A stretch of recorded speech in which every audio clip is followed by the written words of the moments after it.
The first cry had been shocking enough. But when it came again, longer, weaker, almost human, Sarah Miller felt her stomach twist with dread.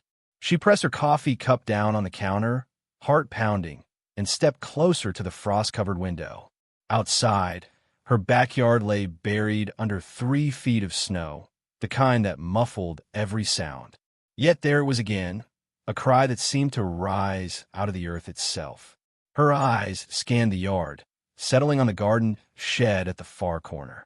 Something large lay slumped against it, nearly swallowed by a drift of ice and snow. At first, Sarah thought it was a log carried by last night's storm. But then it shifted, just barely, and her breath caught her throat. A bear, a massive grizzly, nearly encased in ice. Its head tilted back, jaws opening in a broken sound that made Sarah's skin prickle. The sound wasn't a roar of defiance. It was a plea. The animal's eyes found hers across the distance, and Sarah froze. She had lived in bear country for years and knew the rules. Keep distance, make noise, never engage. But this was no ordinary encounter. The creature wasn't prowling, it wasn't threatening. It was trapped. The temperature had dropped to 30 below overnight, the coldest of the year. Even from inside, Sarah could see frost clinging to the bear's fur, its massive body locked rigid in an icy cocoon. Only its head and one paw moved weakly, scratching at the snow as if begging for release. Every rational thought screamed at Sarah to stay inside, to call authorities, to avoid becoming another tragic news story. Yet something stronger, an ache deep in her chest, pushed against that fear. She wasn't looking at a predator now. She was looking at a life moments away from slipping into silence. Her hands trembled as she pulled on boots and her heaviest coat. She grabbed a shovel by the door and, almost without thinking, filled a large pot with steaming water from the stove. Her reflection in the window showed wide, uncertain eyes, but her legs carried her outside anyway. The air hit her like knives, biting through layers of fabric. Each step crunched loudly against the snow, drawing her closer to the impossible sight. 20 feet away, she stopped.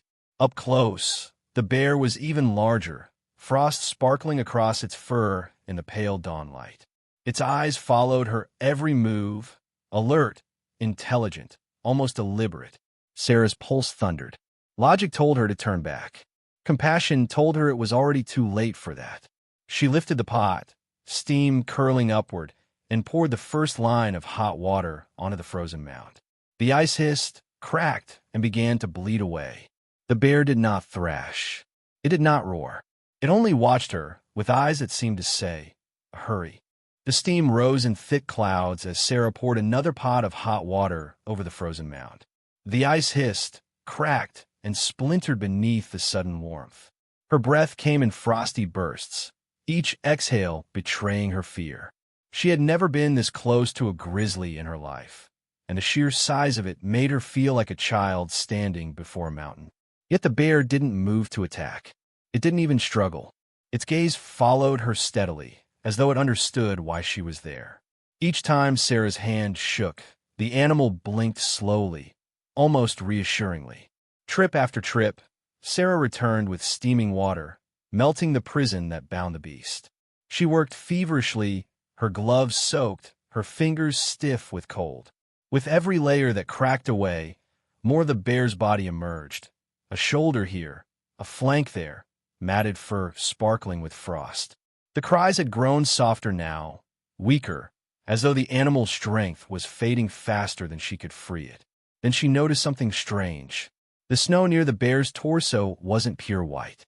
It carried a faint, bluish tint, almost like it was glowing from within. At first she thought it was her imagination, a trick of the early sunlight. But as she chipped away another slab of ice, the glow brightened. Sarah paused, shovel trembling in her hands. "What is this?" she whispered into the silence. The bear's eyes flicked to the glow, then back to her, as if urging her to continue. Her chest tightened. She should have been terrified. She should have turned back, called the authorities, let someone else deal with this. But something in that gaze refused to let her leave. With gritted teeth, she dug again, carving at the icy layers until the glow spread wider, revealing a perfect circle of light beneath the bear. 6 feet across, pulsing steadily, the strange illumination shone through the melting snow like the heartbeat of the earth itself. Sarah stumbled backward, boots crunching in the snow. Every instinct screamed at her to run, but the bear lifted its paw, a weak, deliberate motion, and pressed it against the edge of the circle. The glow flared brighter, bathing the clearing in an otherworldly blue. The air around Sarah charged, prickling her skin like the moment before a lightning strike. She dropped the shovel. The bear let out a low, rumbling sound, not a roar, not a growl, but something closer to a signal. Then, impossibly, it raised its paw again and gestured toward her. Sarah froze. Her heart hammered so violently she thought it might burst. She had seen bears stand on hind legs, swipe at trees, paw at the ground. But never this. Never something so deliberate, so unmistakably human. Come closer. That's what it looked like. Her knees weakened, breath quick and shallow. The glow beneath the snow pulsed again, spreading outward, melting a path between her and the animal. And there, beneath the last stubborn layer of ice, something metallic glinted. Sarah bent down, brushing snow aside with trembling gloves. What she revealed stole the breath from her lungs.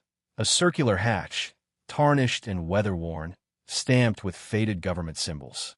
The bear placed its paw firmly against it. A low mechanical whir echoed through the ground. The hatch began to move. Sarah stumbled back as the air shifted, warm currents spilling upward from the opening. The glow intensified, flooding the snowy yard in eerie blue light. The bear turned its massive head toward her, eyes gleaming with a depth that made her blood run cold. Whatever she had uncovered was no accident, and the creature wanted her to see it. The hatch groaned open, metal grinding against metal as decades of rust gave way. Sarah covered her mouth with one gloved hand, heart slamming in her chest as a warm draft pushed against her face. It carried a faint hum, steady and unnatural, like machines running far beneath the ground. The bear shifted, stepping aside, its massive paw scraping against the ice-rimmed edges of the opening. Sarah's mind screamed at her to retreat. This was insane. She was standing in her backyard in 30-below weather, staring into what looked like the entrance to another world. Yet curiosity pulled at her stronger than fear. She edged closer, the blue light painting her boots, until the staircase appeared. A metal spiral, descending into darkness, glowing faintly at each step. The bear moved first. With a grace that contradicted its size, it lowered itself onto the stairs, its fur brushing against the steel rails as it descended. It didn't look back until it reached the 3rd step, then turned its head and fixed her with that same intense gaze, as if to say, "Are you coming?" Sarah's breath puffed white clouds in the frozen air. Every instinct begged her to run back to the safety of her cabin. But something inside her whispered that turning away now meant more than ignorance. It meant abandoning a secret that had chosen her. With shaking hands, she flicked on her flashlight and stepped down. The temperature shifted immediately. The bitter cold faded, replaced by a steady warmth that seeped through her boots and coat. The hum grew louder, joined by the faint clicking of machinery. The walls around her were lined with tarnished panels, old diagrams yellowed with age, photographs of men in lab coats posing beside bear cubs in steel cages. Her skin prickled. The staircase ended in a vast circular chamber. Sarah froze at the threshold, unable to comprehend the sight before her. Glass enclosures stood in the room's center, surrounded by banks of old computers that still flickered with the same pulsing blue glow. Inside the reinforced cages moved figures so familiar and yet so impossible. 3 bears, each enormous, each wearing the same worn leather collars. But they weren't thrashing or pacing like animals. They were working. Her breath caught. One paw pressed a sequence of buttons on a console. Another bear adjusted a lever with practiced precision.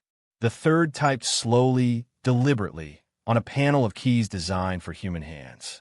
Their movements weren't random. They were coordinated, purposeful, like technicians maintaining a station. The bear she had freed rumbled deeply, and the others turned. One by one, they raised a paw in the same deliberate gesture she had seen above ground. Not instinct, not coincidence. Communication. Sarah stumbled backward, her flashlight beam shaking. She couldn't speak, couldn't breathe. The impossible truth pressed against her chest. These weren't ordinary animals. These bears were intelligent, trained, and they had been waiting. On a desk nearby lay a thick folder marked Operation Sentinel. The paper was brittle, the ink faded, but the words leapt out like a punch. Project Guardian, 1962. Her trembling fingers opened it. Photographs spilled across the table. Scientists in Cold War uniforms, government officials shaking hands, rows of bear cubs with wires attached to their heads. Notes scribbled in neat cursive described cognitive enhancement trials, guard duty programming, and long-term behavioral conditioning. Her stomach churned. This was no wildlife miracle. It was a government experiment. The report grew darker as she flipped through pages. At first, the project had succeeded beyond expectations. The bears had learned quickly, adapted even faster, forming what the notes called pack intelligence. But the final entries hinted at something unnerving. Subjects began exercising judgment beyond program parameters. Subjects demonstrating initiative, choice. Program terminated. She pressed a hand to her forehead. Terminated. But here they were, decades later, still operating this hidden facility. The bear she had freed lumbered closer, pressing its paw against another panel. A monitor flickered to life, revealing a satellite map of the surrounding mountains. Red dots pulsed at scattered points across the range. Sarah swallowed hard. These weren't just random markers. They looked like other facilities. More hidden bases. More secrets buried in the wilderness. Her flashlight beam wavered over the glass enclosures again. The bears watched her silently, their eyes steady, intelligent, unblinking. One lowered its massive head and pressed a button with surprising delicacy. The sound that followed made Sarah's blood run cold. Another cry, not from the bears before her, but from somewhere deeper below, echoing through the chamber. The same haunting call that had first pulled her from her kitchen window, but multiplied, reverberating, alive. Her legs weakened. This wasn't a single accident. This was bigger, deeper, more orchestrated than anything she could have imagined. The bear beside her, her bear, turned its head toward the stairwell that descended even farther. It looked back at her, waiting, and in that moment Sarah understood. This wasn't the end of her discovery. It was only the beginning. Sarah's grip on the railing tightened as the chamber echoed with that second cry. It wasn't just one animal. It was several. The sound carried weight, urgency, as though something deeper below was trying to force its way to the surface. The bear she had freed let out a low rumble, not of warning, but of acknowledgement. Then, with deliberate purpose, it pressed its paw against a hidden panel. A section of the floor slid back, revealing yet another staircase descending into the earth. Blue light spilled upward in waves, pulsing like a heartbeat. Sarah's chest rose and fell in sharp, shallow breaths. She had already crossed a line most people could never imagine, following a bear into a secret government facility buried beneath her own property. Yet here she was, flashlight beam trembling as she followed the creature deeper into the unknown. The second chamber was even larger, its ceiling lost in shadows. At its center stood a reinforced containment area, surrounded by glass and thick steel beams. And inside, 3 more bears, their massive forms illuminated by the strange glow. Like the others, each wore a collar with tarnished government tags. But these weren't merely maintaining machines. They were pacing in patterns, heads lowered, voices rising in eerie unison as they released those haunting cries. The sound rattled Sarah's bones. It wasn't wild aggression. It was communication. The bear beside her lifted its head and answered with a low, rolling growl. Instantly, the others stilled. They turned as one, intelligent eyes locking onto Sarah. Then, in perfect synchronization, they raised their paws in that same unmistakable gesture, beckoning her forward. Her flashlight beam quivered as it swept over the walls. Files, diagrams, rows of binders marked Operation Sentinel and Protocol Omega. Machinery hummed quietly, still functional after decades. A console flickered with seismic data, jagged lines marking tremors spreading through the surrounding mountains. Red warning symbols pulsed across the screens. Sarah staggered closer, her gloved hands brushing the papers. Her eyes caught on a bold headline dated 1962. Project Guardian, Experimental Cognitive Enhancement Trials. She skimmed the words with mounting disbelief. The program had been born in the Cold War, designed to create perfect guardians, creatures with the strength of bears and the intelligence of trained soldiers, tasked with protecting sensitive installations hidden in the wilderness. The project had succeeded beyond expectation. But the final pages revealed the flaw. Subjects began displaying independence. Decision-making capacity exceeded programming. Termination ordered. Yet the project hadn't truly died. The bears had endured generation after generation, carrying out their mission long after their creators abandoned them. Sarah's hand shook as she flipped to the most recent reports. These weren't 60-year-old notes. They were fresh, only days old. Seismic readings predicted a major earthquake within 48 hours. If it struck, the mountain would fracture, exposing multiple hidden facilities across the range. Decades of classified secrets would spill into the open. She swallowed hard, turning toward the bear that had led her here. Its amber eyes glowed in the blue light, steady, deliberate, waiting. She realized with a shiver. They hadn't revealed themselves by accident. They had chosen her. Her phone trembled in her grip as she dialed the local ranger station. When Ranger Tom answered, his calm voice nearly unraveled her composure. "This is Sarah Miller," she said, forcing steadiness into her tone. I have seismic data. Something big is coming. Within 2 days." She left out the bears. Who would believe her? But the line went silent, then shifted. A second voice entered, deeper, commanding. "This is Colonel Richards, Special Operations Division.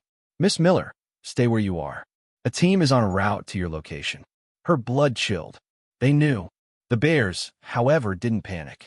They exchanged glances, then moved with swift precision, shutting down consoles, erasing data, pulling folders from safes. Their movements weren't frantic, they were rehearsed. They had prepared for this moment. Within half an hour, the sound of helicopters shook the chamber walls. Heavy boots clanged on the metal stairs. Armed soldiers poured into the facility, weapons raised, but their disciplined faces faltered as they took in the sight. Massive bears operating complex machinery with calm, deliberate purpose. Colonel Richards descended last, his uniform crisp even in the chaos. His eyes swept the room, landed on Sarah, then shifted to the bears. For a moment, even he seemed at a loss. Then, to Sarah's astonishment, he saluted. The lead bear inclined its head and returned the gesture. Sarah's knees nearly buckled. "Not many civilians ever witnessed this," Richards said quietly. Project Guardian was never truly abandoned. It evolved. These animals are not test subjects. They are partners. Guardians. The soldiers fanned out, working alongside the bears, securing files, relocating equipment. Sarah watched in stunned silence as the facility hummed with coordinated precision, humans and enhanced animals moving as though part of the same unit. The bear that had first cried for help approached her once more. From a compartment in the wall, it carefully retrieved a small medallion, worn but gleaming, and placed it in her hand. Her breath caught as she read the inscription, "Project Guardian, Honored Ally." Richard's voice softened. "They don't choose just anyone. They watch you for months. And when the moment came, you proved them right." Sarah stared at the medallion, its weight heavy with meaning. She hadn't just stumbled into a secret. She had been chosen to share it. Above them, the mountain rumbled faintly, a warning of the quake to come. Time was short. Richards barked orders, soldiers moved, and the bears worked tirelessly to shut down decades of hidden systems.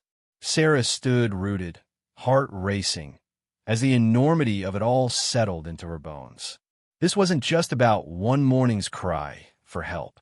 It was about a legacy buried beneath the snow, a legacy that had chosen her. And though the facility would soon vanish, sealed forever against the coming quake, Sarah knew this was far from the end. It was only the beginning of her part in the Guardian story. By nightfall, the chamber was nearly empty. The soldiers had carried out crates of files, sealed evidence, and dismantled machines that had hummed undisturbed for decades. The air smelled of dust and cold metal, heavy with endings. The bears worked until the last moment, their massive forms moving with deliberate care as they powered down systems and sealed compartments. When it was finished, silence fell over the chamber, an ancient quiet, as though the mountain itself had been holding its breath. Sarah stood near the stairwell, the medallion still clutched tightly in her palm.